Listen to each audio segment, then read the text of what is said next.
Hello students, let's deal with the chapter The Story of Village Palampur. See, in this chapter, through a fictitious story of village Palampur, the basic concept of economics has been clarified to you. First of all, let's talk about the features of the village Palampur. We all know that farming is the main activity in Palampur, apart from several other activities such as small scale manufacturing, dairy transportation, dairy farming, transportation sector, etc. Palampur is well connected with neighboring villages and towns. Raiganj, a big village, is 3 kilometers from Palampur. This village has about 450 families belonging to different castes. We all know 80 family belongs to upper caste and 150 family belongs to the lower caste. They were Dalits. Palampur is quite a developed village because most of the houses are electrified. Electricity is available here, which is often used to power all the tube wells in the fields and to run the various types of small business. Then Palampur has primary schools also, one high school, and there is a primary health center run by the government and one private dispensary. So this is a whole scenario of a village Palampur. Now let's talk about the factor of production. What are factors of production? Those factors which helps in the process of production. And the farmers of Palampur, they often uses these factors to perform the process of production. We all know 4 factors of production: land, labor, capital and enterprises. Land and other natural resources such as water, forest, minerals are important factor of production. Then labor, without labor we cannot put all other factors into operation. Then capital is also a very important factor of production, and basically capital is classified into 2 groups: physical capital and human capital. Physical capital, under physical capital there comes working capital, which can be used for many years, which can be used once. It can be exhausted within a short period of time, okay, such as raw materials, etc. And fixed capital are those which can be used for many years, such as machinery, building, etc. Then human capital, here human capital refers to the laborers who work, who perform the process of production. They are called as the human capital, and we will study about human capital in detail in the next chapter of economics, that is people as a resource. Then in Palampur, we all know that farming is the main production activity. 75% of the people, they are engaged in agricultural productions. And since 1960, there has been no expansion in land area under cultivation. Okay, some wasteland has been brought under cultivation, but more or less the land was fixed.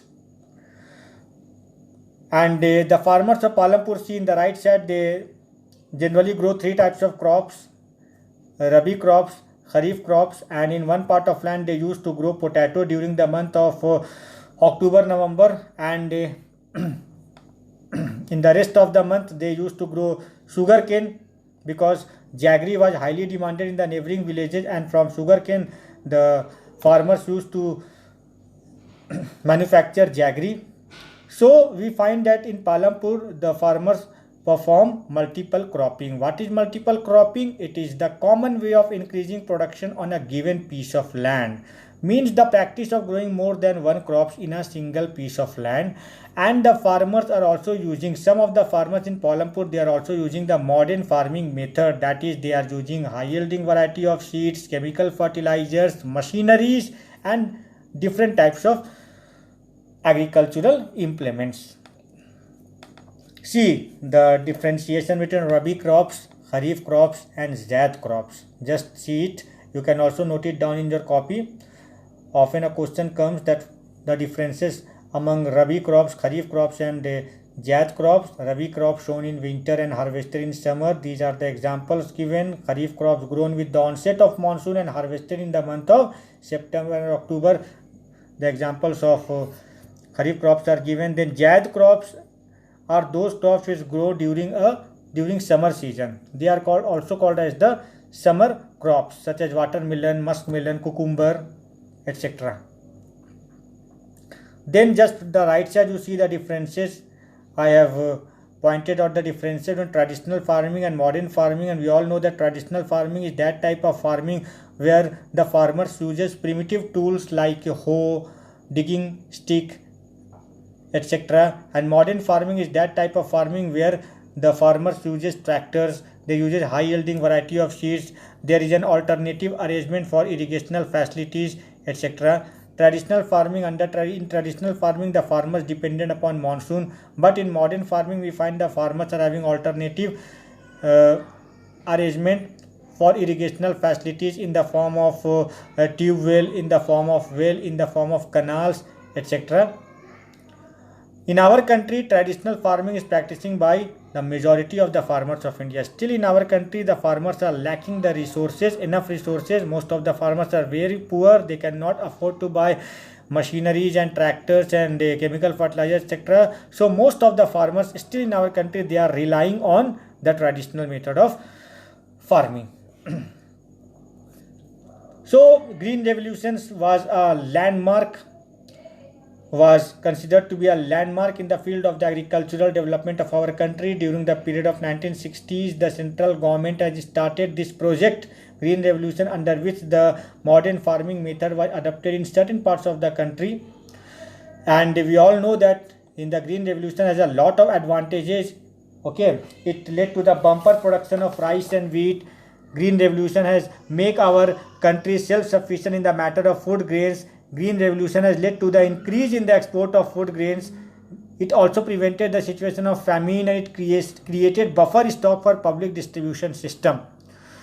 So Green Revolution was considered to be really a revolution for the agricultural system of our country. And before the Green Revolution, our country was dependent upon the import of food grains, but the Green Revolution has made our economy self-sufficient in the matter of food grains, and so much production has taken place during the Green Revolution that after it we started exporting food grains to abroad, to the foreign countries. And farmers of Palampur, they were also highly benefited from this Green Revolution, and most of the rich and prosperous farmers, they also started adopting the modern method of farming to intensify their agricultural production. Now see the land distribution in Palampur. We have discussed that 150 families in Palampur, they do not have the land of their own. 250 families are small farmers who are owning less than 2 hectares of land, and 60 families are considered to be the prosperous farmers who are the owner of more than 2 hectares of land. And what is the unit of hectare? 1 hectare is equal to 10,000 meter square. I have taught you the example of Govind also, that Govind was a farmer with 2.25 hectare, but he distributed his land among his 3 sons, and each son has got just 0.75 hectare of land. So Govind was a rich farmer, okay, we can say, but his son became middle class farmers or poor farmers, because now they got below less than 2 hectare, below 2 hectare of land. So why this happened? Because of the increase in population, we find the land was subdivided and fragmented into small holdings, and this is going on not only in Palampur, this is going on in every countries or every villages of our country, where the population is tremendously increasing and the land holdings are getting smaller and smaller, and this is adversely affecting the agricultural production of our country. That is why our government is just trying to aware the people to control the population, because this population has an adverse impact in each and every field of life. So because of the increase in population, we find that the land holdings are getting subdivided and fragmented, and which is adversely affecting the agricultural production. Then in Palampur, who will provide the labor? Who is working? Those who do not have the land of their own, they are working on the land of rich farmers. They are working on the land of prosperous farmers. And since the number of such farmers is very high, so they are getting very low wages from the rich farmers. Whatever the government has prescribed wage for the farmers, they are not getting it from the rich farmers, because there is the supply of the labor is very high, and taking advantage of this situation, the rich farmers, they are giving very low wages to the farmers, to the laborers. Okay, in Palampur the laborers are getting just rupees 35 to 40, because there is heavy competition for work among the farm laborers in Palampur, so people agree to work for lower wages, because if they will not work, then the rich farmers will hire other laborers who are in queue, who are in line. Okay, so this is also happening in many villages of our country, where the laborers are getting very low wages, because their population is, because their supply is more. Okay, so they could not be able to bargain before their master. Then capital, the farmers required capital. Okay, means the farmer required money for buying seeds, for buying fertilizers, for buying various types of machines. Okay, for buying bullocks, etc., etc. So in Palampur, we all know that 240 families are very poor. They don't have enough capital for making investment on their land. So what they do, they used to get loan from the rich farmers like that of Tejpal Singh. They are getting loan from Tejpal Singh, because there is no agricultural bank in Palampur. Palampur में कोई agricultural bank नहीं है. कई जगहों पे, कई गांवों में सरकार ने एग्रीकल्चरल बैंक खोले हुए हैं, which use to provide loan to the needy farmers at very low rate of interest. But in Palampur, due to the absence of due to the non existence of agricultural banks, the person like Tejpal Singh are getting a lot of benefit. Many farmers, they used to take loan from the farmers like Tejpal Singh, and who exploit these farmers by charging very high rate of interest. You just remember the case of Savita, जो कि तेजपाल सिंह से loan लेती है. तेजपाल सिंह शर्त रखता है 24% interest लेंगे हम हर 4 महीना के बाद. उसके अलावा मेरे खेतों में भी काम करना पड़ेगा हार्वेस्टिंग सीजन के समय में, 35 रुपया हर दिन दे दिया करेंगे. ये शर्त अगर आप मानोगे तभी आपको लोन मिलेगा. तो इस तरह की शर्त लगा देते थे, और आपको तो लोन चाहिए ही चाहिए, because beggar could not be chooser. Okay, so Savita, the poor farmers like that of Savita, they were forced to fall into the clutches of these unscrupulous rich farmers like Tejpal Singh. Then small farmers have very little surplus, because their total production is small. But the large and medium farmers, since they are the owner of a vast tract of land, so their production is high. After keeping certain quantity of food grains with themselves, the rest they used to sell in the market, which is called as surplus. मैंने आपको बताया था, जैसे कि मान लीजिए आप किसान हो और आप खेती कर रहे हो, और आपके खेतों में 80 केजी अनाज हुआ है, और एनुअली आपके फैमिली के कंजम्पशन के लिए चाहिए 40 केजी.